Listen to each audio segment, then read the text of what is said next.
thinking and reasoning, and there are not always exactly right answers. And that's okay, all right? So you got your name and your period and all that good stuff, and then you're going to start looking at the vitals. So can you find the temperature of the star? Yeah. What'd you say, Mariana? 25,000. 25,000 what? K. Do you remember what K stands for, anybody? Kelvin. Stands for 25,000 Kelvin. Yep.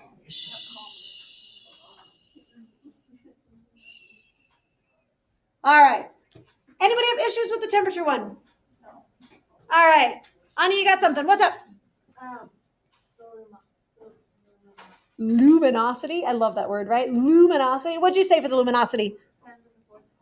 10 to the fourth power. 10 to the fourth. What? It doesn't really say on there. It's really 10 to the fourth times as bright as the sun. I'm not going to worry about that, but 10 to the fourth is what the right answer should be. Okay? How are we doing so far? Pretty great. Awesome. All right. So now we get to color. We get to color. Beth, did you want to share that answer? Blue. She says blue. Now, I don't see anywhere on this chart that says blue. Do you? So here now, so the first two questions were really just doing graph reading. You agree? Yeah. The third one, now we have to apply a little science knowledge. Beth, what science knowledge did you apply to tell me that the color is blue? Well, the star is really hot, and blue is hotter than red. Correct. The temperature dictates the color. We said that blue stars are hotter than red stars. So you guys can make notes right on here to study with tonight if you would like to. The cool stars, these guys over here, the giants, the super giants, the kind of cool side of the main sequence, those are going to be red. Over here, the temperature goes up, and the temperature is backwards from what we normally see. So you have to note that, right? That the cool temperatures are on the right and the warm temperatures are on the left. But if you go to the really hot side, those are going to be blue. Yeah. So what would be the middle? I was just going to ask that question. What are we going to call the middle? White. I would call it probably white. It's kind of in the middle. So they're going to be yellowish or whitish. Yeah, something in the yellow or white category I would call the middle. Okay? Because if you think of the EM spectrum, the visible spectrum, if you think of a rainbow, you've got red on one side, you've got blue on the other side, and you've got like kind of a mix of stuff or some yellowish stuff in the middle. I would say something like that would be fine in the middle there. Okay? Yellow is probably a good descriptor. Okay? Violet. No, I'm talking about the rainbow. So far, so good? Now we get to the one that almost every single group asked about. So let's talk about this. I'm going to ask some people here and figure out where we're at. Brennan, what did you say for the age? You said young. Why did you say young? Because it was you had a 1 in 3 chance, and so you picked it? Okay. All right. Who else said young? Raise your hand if you said young. Okay. All right. Ava, why did you say young? She's like, darn it, I'm just yeah, good. Because it's still in the main sequence, and that's like where all stars are when they first. Yeah. When they first Something.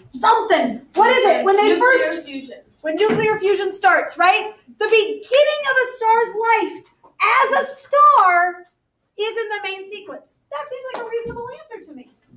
I'm cool with that. Did anybody not say young? Anybody say something else besides young? Sophia, what did you say? You said middle age. Tell me about why you said middle age.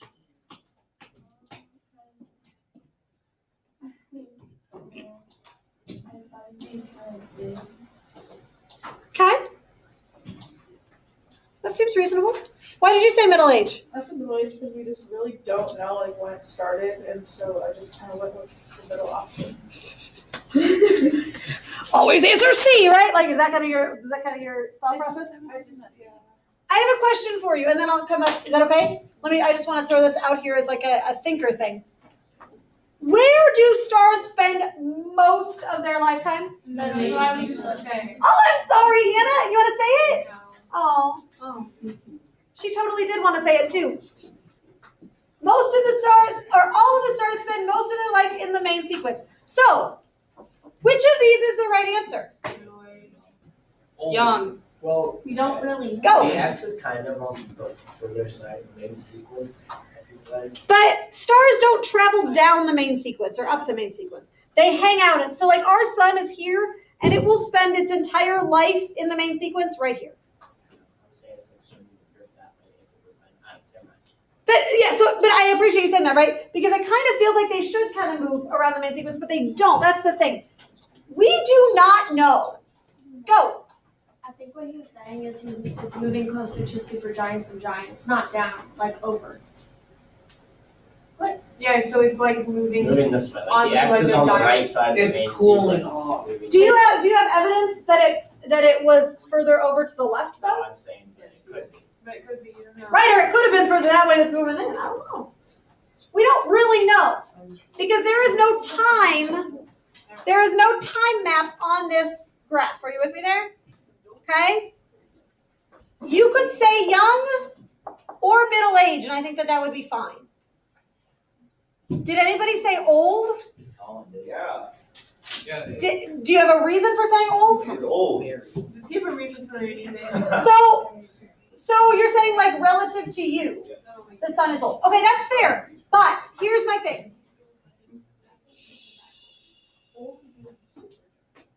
It's old for a human, but it's not a human. So we need to think about it relative to other stars. Okay? We know that if it's in the main sequence, it's either brand new or moving through its life.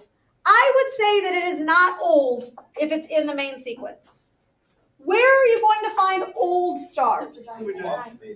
Supergiants, giants, white dwarfs, neutron stars. What did you say, Colin? I said off the main sequence. That's exactly right. Yeah.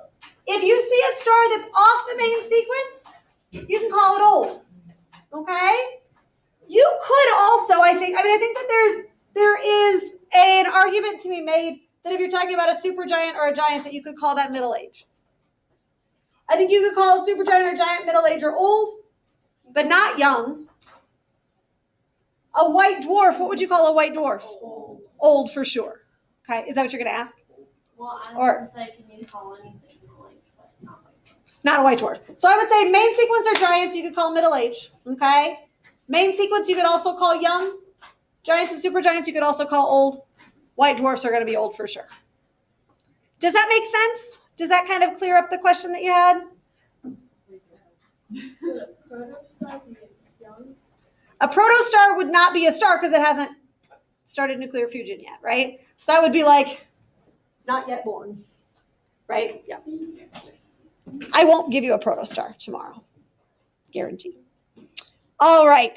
So if we look back at the performance task, or the rubric, I should say, we have accurately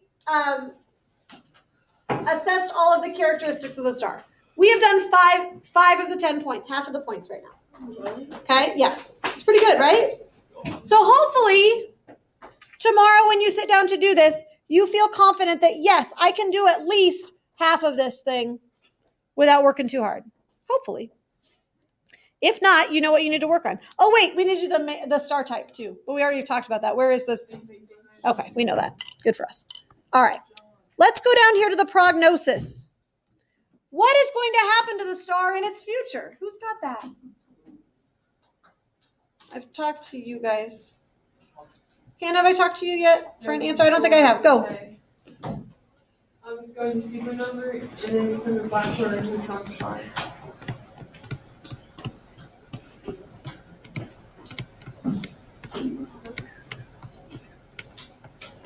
Oh, it's going to become a supergiant.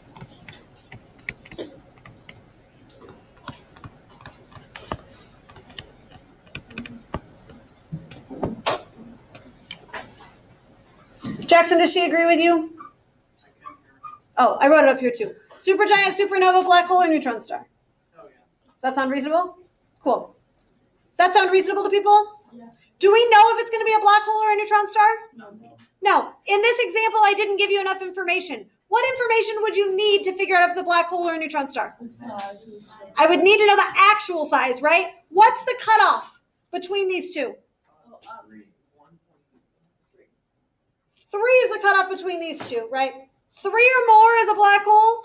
1.5 to 3 is a neutron star. Less than 1 means it's not massive, and so we're not going to have the supernova business. Okay? So far, so good? Yep. Sweet. All right. Wait, so does it ever go through the planetary nebula? This one does not. Only a medium mass star will do a planetary nebula, right? And then it'll do white dwarf. Does that make sense? Yeah. All right. Now, let's look back at the rubric before we move on here. Oops. Do we have an accurate description of where the star is in its life cycle, a prediction of the next steps, explained thoroughly with detail? I think if you wrote down what I just had written down, I would probably give you a 2 or a 1. Because we've missed some things. Where the star is in its life cycle and the explained thoroughly with detail. Those are important things. So let's go back and fix it. What else do I need to add to my description? Where's that right now? It's in the main. Where is it at right now? So it's currently in the main sequence.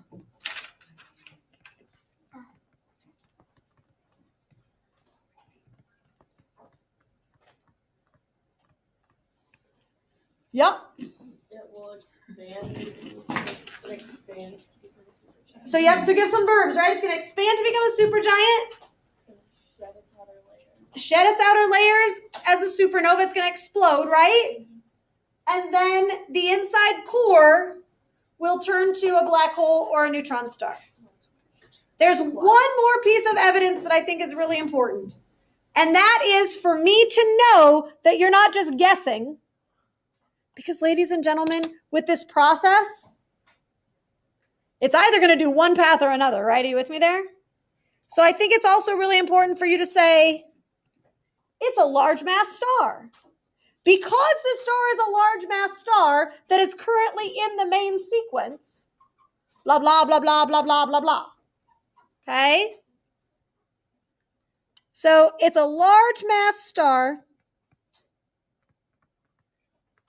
currently in the main sequence, so that then it will blah, blah, blah, blah. Okay? That's how you get that full 3 points. All right. Questions so far? Recommendations. Raise your hand if you said evacuate. Raise your hand if you said planet is safe. Cool. We have kind of almost a 50-50 split. Evacuate or planet is safe. Ladies and gentlemen, I'm going to tell you a secret. I really don't care how you answer this question. What? What do I really care about? I want whatever you have circled here to match this. Go.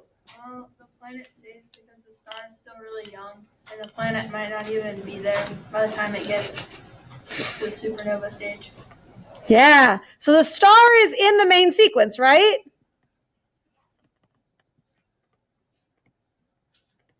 We don't know how long it's been in the main sequence. It may be there for thousands or millions of years still. Are you with me there? It might be there for a really long time, and if it is, then there's no need to evacuate. So we're all right. It's in the main sequence. It's going to be there a long time. You're good. Absolutely. That's a very succinct way to say it. It's in the main sequence. Will be for a long time. No need to leave. But there are some people that have their hands up. They're saying, but wait. Drew, go. Well, in the future, this planet will supernova. So Careful, not the planet.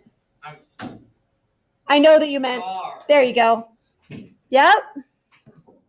So eventually, the star will supernova, and even before it supernovas, what's going to happen? It's probably going to eat the planet. It's going to get big, right? Supergiant is enormous. Do you remember those pictures we showed you? Holy cow, it's going to be huge. So it's going to expand. And if it doesn't engulf the planet while it expands, well, then you're pretty much cheesed because it's going to supernova, right? And if for some reason you're still okay, then you've got a black hole. Zoom, zoom, zoom, bye-bye. Okay? So there are lots of reasons that you might be afraid. Go.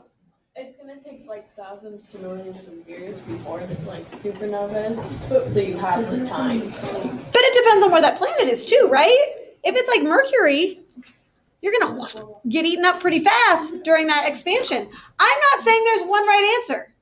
I'm saying I want you to be able to explain it. Do you see what I'm saying here? Go. Also, the things with atoms is but the planet is safe. When we say it'll be there for a long time, we don't know how long it's been there for. It could be near its end of time in main sequence. Also, even if you weren't being engulfed in like star, Yeah. it'd get really, really hot. Indeed. Instead of you would die anyway. So. Or the climate would definitely not be the same, right? Yeah. Was there another thought? So do you see that there's not one right answer for this? But there are good and bad answers for this, right? Okay. And notice on the rubric that the recommendation is appropriate, and I'm going to tell you, for Carbling's reading on this, the reasoning is thoroughly explained. That's what I'm looking for. The reasoning is thoroughly explained. Okay? Flip over your sheet. There's another one for you to practice with. Go ahead and give it a shot.